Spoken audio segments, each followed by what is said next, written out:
अरे रजनी, तू रो क्यों रही है? भैया, मम्मी पापा की तरह आप भी तो मुझे छोड़कर नहीं चले जाओगे।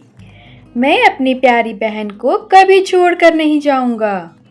आ जाओ भैया, आज भाई दूज है, मैं आपको तिलक लगा दूं। ये बात हुई ना। रजनी, अंकल ने बताया था ना, अभी कुछ लोग आने वाले हैं। अगर हम उन्हें पसंद आ गए तो वो हमें अपना लेंगे। भैया, फिर तो वो हमारे मम्मी पापा बन जाएंगे। रजनी, ये बता, मैंने जो तुझे स्टोरी लर्न कराई थी वो भूल तो नहीं गई? तू उन्हें अच्छे से सुनाना। रजनी और पंकज भाई बहन थे। बाढ़ के कहर में उन्होंने अपने माता पिता को खो दिया था। गांव वालों ने इन बच्चों को अनाथ आश्रम में छोड़ दिया। तब से रजनी और पंकज अनाथ आश्रम में ही रहते थे। पंकज रजनी का बड़ा भाई था। वह अपनी छोटी बहन रजनी को बहुत प्यार करता था। अनाथ आश्रम में आज एक पति पत्नी आने वाले थे। उन्हें बच्चा गोद लेना था, जिसके लिए रजनी और पंकज ने पूरी तैयारी कर रखी थी। वह दोनों आज दिल से चाहते थे कि उन्हें आज एक अपना परिवार मिल जाए। वह दोनों आपस में बात कर ही रहे थे कि उन्होंने देखा कि एक पति पत्नी उनके पास आ खड़े हुए। राकेश, यह देखो कितना प्यारा बच्चा है ये। हाँ सुधा, सही कह रही हो तुम, बहुत प्यारा बच्चा है ये। क्या नाम है बेटा तुम्हारा? आंटी, मेरा नाम पंकज है। क्या आप मेरे साथ घर चलोगे? मैंने खूब सारे खिलौने खरीद रखे हैं। आपको कौन सी गेम पसंद है? मुझे फुटबॉल खेलना बहुत अच्छा लगता है और रजनी को डांस करना। ये रजनी कौन है बेटा? आंटी, ये मेरी बहन रजनी है। पंकज बेटा, जाओ अपना बैग पैक कर लो, हम घर चलते हैं। चल रजनी, जल्दी से हम बैग पैक कर लेते हैं। भैया, मैं आती हूँ कमला को अपनी डॉल देकर। ऐसा कहकर रजनी वहाँ से चली गई। तभी वहाँ के केयर टेकर पहुँचकर कहते हैं, क्या बात है, आप लोगों को बच्चे पसंद आए ना?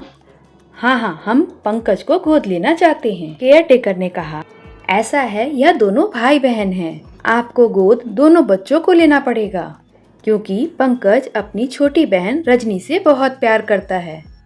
पंकज रजनी के बिना नहीं रह पाएगा। वह उसे कभी छोड़कर नहीं जा सकता है। नहीं, हम अभी 2 बच्चे गोद नहीं ले सकते हैं। पास में खड़ा पंकज यह सब सुन रहा था। पंकज रोने लगा। पंकज बेटा, ऐसे नहीं रोते हैं। देखना, तुम्हारी बहन रजनी को भी जल्दी ही अच्छे वाले मम्मी पापा मिल जाएंगे, जो उसे बहुत प्यार करेंगे। देखो बेटा, हम अभी एक ही बच्चे का ध्यान रख पाएंगे। इसी कारण मैं तुम्हारी बहन रजनी को साथ नहीं ले जा सकती। हमारी मजबूरी समझो बेटा। आंटी, अगर ऐसा है तो आप मेरी बहन रजनी को साथ लेकर चले जाओ। वह अभी बहुत छोटी है, उसे मम्मी पापा की ज्यादा जरूरत है। बेटा, तुम ये क्या बोल रहे हो? आंटी प्लीज, आप मेरी बहन को साथ ले जाओ। वो बहुत प्यारी है, आप उसका खूब ध्यान रखना। राकेश और सुधा एक दूसरे को देखने लगे। वह पंकज की बातों को टाल ना पाए और रजनी को अपने साथ लेकर चले गए। रजनी पंकज को छोड़कर नहीं जाना चाहती थी, लेकिन पंकज ने उसे समझा बुझाकर पंकज कहीं ना कहीं उसके भविष्य को सुधारना चाहता था।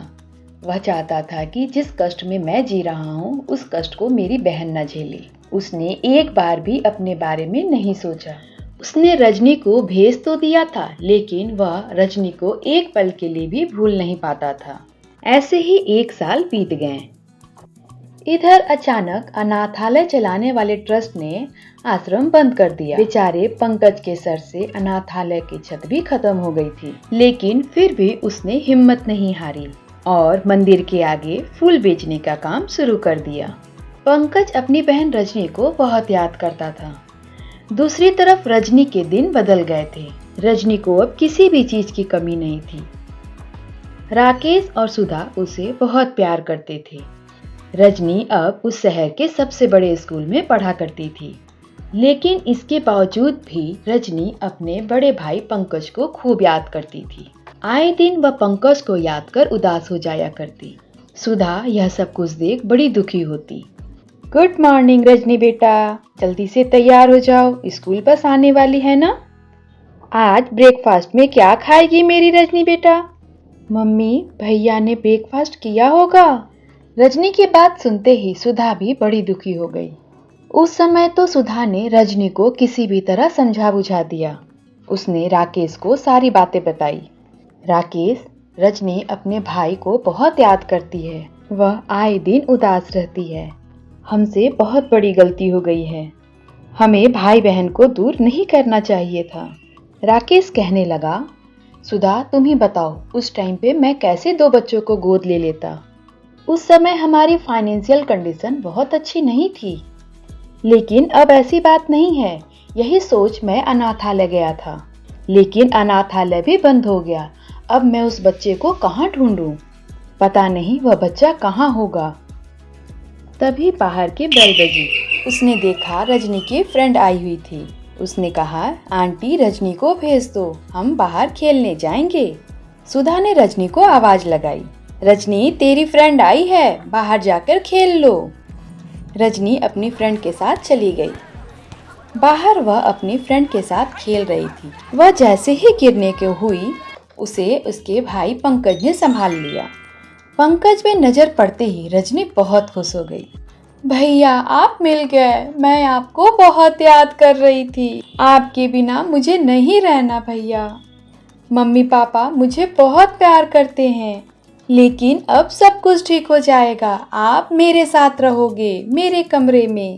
पंकज इतने दिनों के बाद रजनी को देख चुप सा हो गया था और लगातार रोते ही जा रहा था। मेरी बहन तुझे देखने की बड़ी इच्छा हो रही थी। भगवान ने मेरी प्रार्थना सुन ली। भैया घर चलते हैं, मम्मी पापा आपको देखकर बहुत खुश हो जाएंगे। यह सुनते ही पंकज को सुधा की बात याद आ गई। बेटा हम अभी एक ही बच्चे का ध्यान रख पाएंगे। नहीं रजनी, मैं तुम्हारे साथ घर नहीं जा सकता। मैं रोज दिन तुमसे मिलने आया करूँगा, लेकिन यह बात अपने मम्मी पापा को नहीं बताना। प्रॉमिस करो। पता है भैया, कल भाई दूज है। हाँ रजनी, कल भाई दूज है। मैं बहुत खुश हूँ। कल मैं फिर से अपनी बहन से टीका लगवाऊंगा। कल तुम इस सामने वाले मंदिर में आ जाना, मैं वहीं मिलूंगा तुझे। अब घर चली जा, शाम होने वाली है। मम्मी पापा तेरा इंतजार कर रहे होंगे। कल सुबह हम लोग फिर मिलेंगे। रजनी खुशी के साथ घर लौट गई। सुधा बहुत दिनों के बाद रजनी को इतना खुश देखकर कहने लगी, रजनी बेटा आज तो मेरी बच्ची बड़ी खुश लग रही है। क्या बात है? पता है मम्मी, आज भैया। इतना कह वह चुप हो गई। रजनी सुधा को कुछ नहीं बताती है, क्योंकि उसने अपने भाई को प्रॉमिस जो किया था। रजनी क्या कह रही थी बेटा, बता। नहीं नहीं मम्मी, कुछ नहीं।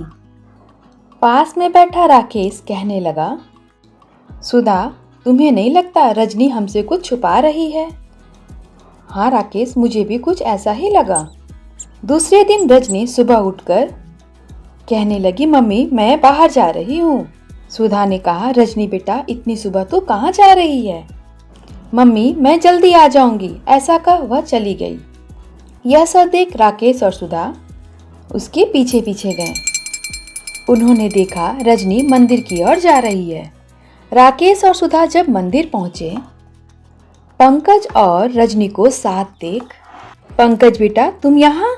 पंकज डर गया। इसमें रजनी की कोई गलती नहीं है, मैं अब रजनी से कभी नहीं मिलूंगा। आंटी आज भाई दूज है ना, मैं बस तिलक लगाकर यहाँ से चला जाऊंगा। रजनी ने पंकज को तिलक लगाया और मिठाई खिलाकर उसने कहा, भैया आप ऐसा क्यों बोल रहे हो? आप मुझसे रोज दिन मिलने आना। मैंने प्रॉमिस नहीं तोड़ा, मैंने मम्मी पापा को नहीं बताया था। इस पर सुधा कहने लगी, पंकज क्या तुम हमारे साथ नहीं रह सकते? नहीं आंटी, आप परेशान नहीं हो, मैं आपकी मजबूरी समझता हूँ। नहीं पंकज बेटा, अब ऐसी कोई बात नहीं है, हम 2 बच्चों का ध्यान आसानी से रख सकते हैं। राकेश कहने लगा, तुम दोनों को अलग कर मैंने बहुत बड़ी गलती की थी, इस गलती को हम दोबारा नहीं दोहराएंगे।